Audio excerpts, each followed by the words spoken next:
आज हम एक ऐसे शास्त्र की बात करेंगे जो शास्त्र हर धर्म जाति के लिए विज्ञान है, एक चमत्कार है, क्योंकि ये शास्त्र शिव और पार्वती का संवाद है, जिसमें पार्वती ने 8 प्रश्न पूछे हैं। अब वो प्रश्न बड़े गूढ़ हैं कि हे शिव, आप कहाँ होते हैं? आप बताएं कि आपका वास्तविक स्वरूप क्या है? और हर व्यक्ति को यही जानना है, क्योंकि इसी के लिए कर्मकांड, इसी के लिए मंदिर और मस्जिद जाते हैं कि हमें कहीं तो शांति मिले। पर शिव जी ने भैरवी को जो जवाब दिया, उसमें उसने यह बिल्कुल नहीं कहा कि आपको इतने दीपक, इतने माला, इतने जगह भ्रमण करनी है। इसका अर्थ ये हुआ कि हम उसे स्वयं में खोजें, क्योंकि शिव ने श्वास को इसका सीढ़ी बताया। हम श्वास के बारे में कभी नहीं सोचते। हम जीवित हैं तब भी श्वास चल रहा है और मर गए तब भी। पर श्वास जो सीढ़ी है शिव तक पहुंचने का, उस पर हम कभी भी ध्यान नहीं देते। शिव ने पहले श्लोक में बताया है कि कैसे हम उस शिव तत्व को पा सकते हैं। शिव ने न शास्त्र की बात की, न ही किसी कर्म कांड की बात की।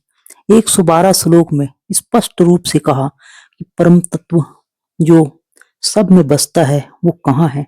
उन्होंने ना कोई शास्त्रों को रटने को कहा, ना कोई विशेष प्रकरण बताया। उन्होंने जो बताया वो स्पष्ट रूप में बताया।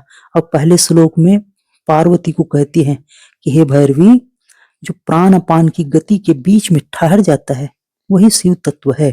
अर्थात यह संस्कृत श्लोक जिसे हम अब समझेंगे, ऊर्ध्वे प्राणो हैधो जीवो विसर्गात्मा परोच्चरेत उत्पत्ति द्वितीय स्थाने भरनाद भरिता स्थिता।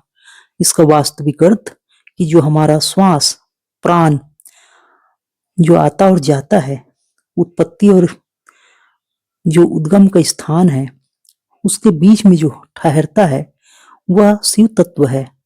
सृष्टि का परम तत्व चैतन्य है। वेदांत उसे ईश्वर कहता है, सांख्य दर्शन उसे पुरुष कहता है, तंत्र शास्त्र उसे शिव कहता है। यह सृष्टि उसी चैतन्य तत्व की शक्ति है जिसे वेदांत माया शक्ति कहता है। सांख्य इसी को प्रकृति कहता है, तंत्र शास्त्र इसे भैरवी कहता है, तथा शिव को भैरव भी कहा गया है। भैरव का अर्थ जो भय से मुक्त हो गया, और विज्ञान का अर्थ जो परम ज्ञान है, जो प्रैक्टिकल ज्ञान है, ना कि सिर्फ किताबों को पढ़ लेना, शास्त्रों को जान लेना। तो ये भैरव तंत्र, तंत्र का मतलब व्यवस्था। तो इस शास्त्र में शिव कहते हैं कि यह भैरवी शक्ति अपनी परावस्था में शिव से अभिन्न रहती है, एकाकार रहती है, किंतु अपनी परावस्था में यही सृष्टि की रचना करती है। शरीरों में यही शक्ति प्राणों के रूप में सभी जीवधारियों में विद्यमान है। पर जीव ना जाने कितने कर्म कांड, कितने जगह मुझे खोजता है। वास्तव में मैं जहां हूं वहां कभी नहीं आता। प्राणों की इसी शक्ति से सभी जीवधारी प्राणी जीवन प्राप्त करते हैं। पर जीवित तो है, पर जो श्वास सदा चल रहा है उसे कभी नहीं जानते। प्राणों के निकल जाने पर भी जो मृत घोषित कर दिए जाते हैं, तब भी वह नहीं जानता। जीवित में तो नहीं जानता और मरने पर भी नहीं जानता।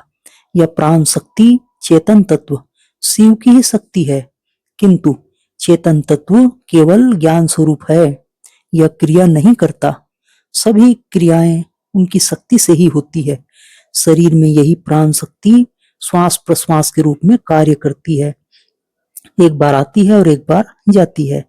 जो व्यक्ति बीच में स्थिर रहना सीख जाए वह परम तत्व को जान जाएगा, मुझे जान जाएगा, अब मैं ही शिव हूँ। योग शास्त्रों में इसी को साधने के लिए रेचक और पूरक और कुंभक का अभ्यास बताया गया है।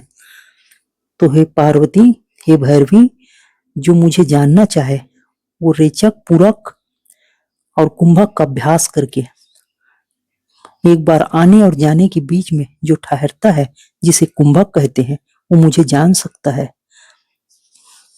ना कि मंदिर, मस्जिद, गुरुद्वारा। वास्तव में जो प्राण तत्व को साधेगा वही चैतन्य शिव को जानेगा। और जब प्राण तत्व निकल जाता है तब भी उसे नहीं जानने वाला व्यक्ति जागने पर, जीवित रहने पर तो नहीं जानता, और न ही मरने पर। वह बड़ा अभागा अपने ही इच्छा शक्ति से, अपने ही वासना से अनंत कष्ट पाता है, मुझ शिव तक कभी नहीं आता।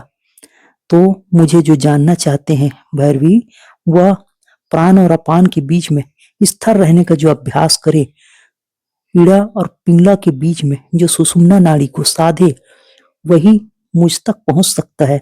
और इसे ही धारणा की पहला सिद्धि आप कह सकते हैं। तो पार्वती को बताते हैं कि हे पार्वती, जो व्यक्ति अपान वायु और प्राण वायु, प्राण और अपान की घर्षण को समझ लेता है, जो ईड़ा और पिंगला को समझ लेता है, वह सुषुम्ना को समझकर प्राण और अपान की गति को नियंत्रित कर लेता है, और वह मुझ शिव तक पहुंच जाता है। जो श्वास बाहर 14 से 16 अंगुल तक जाती है, उनकी स्थिति सम होने लगती है, तब वह मुझ तक उपाधि रहित शांत आत्मा कहलाता है। तो हमने ये प्राण अपान की गति को आज समझा, जो इस शास्त्र में शिव जी ने पार्वती को बताया कि शिव तत्व कहाँ है। जिनके 8 प्रश्न थे, वो पहला प्रश्न में शिव जी ने उन्हें न कहीं अलग जगहों पे, न कोई शास्त्रों में, न ही पार्वती को, भैरवी को विभिन्न कर्मकांडों में उलझाया। और हम जीवित रहने न जान सकते हैं, और न ही मरने के बाद हम न जाने कितने जगहों में, कितने पिक्चरों में, चित्रों में, कितने मंत्रों में खोजते हैं, जबकि शिव जी ने न किसी धर्म की बात की, न किसी शास्त्र की, न ही बाहर की और न ही अंदर की।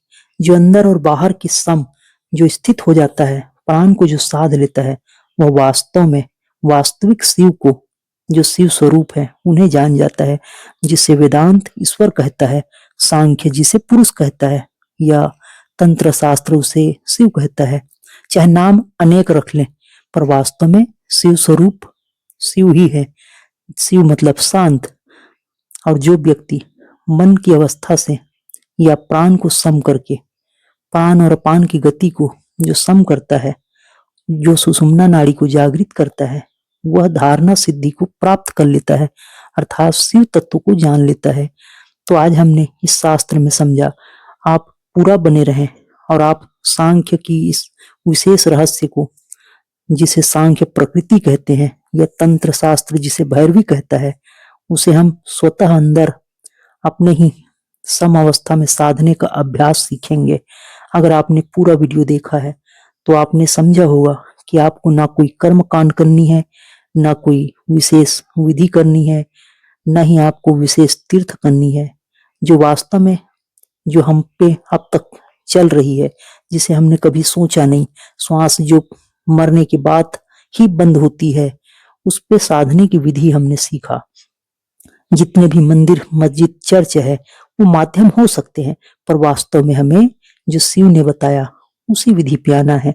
अगर हम जीते जी नहीं आएंगे, तो मरने के बाद निश्चित ही आएंगे। तो आप विज्ञान भैरव इस तंत्र के श्लोक नंबर 1 धारणा सिद्धि को आपने समझा कि कैसे प्राण आती और जाती है के बीच में ठहर सकते हैं। ये विशेष अभ्यास क्रिया योग के द्वारा संभव है, या कुंभक के अभ्यास द्वारा संभव है, जिसे श्री कृष्ण ने गीता में बताया है कि मैं क्रियाओं में श्रेष्ठ क्रिया प्राणायाम की क्रिया हूँ। तो इस विधि को हम करके शांत अवस्था, शांत मना, या वेदांत जिसे ईश्वर कहती है, उन्हें समझ सकते हैं, उन्हें जान सकते हैं।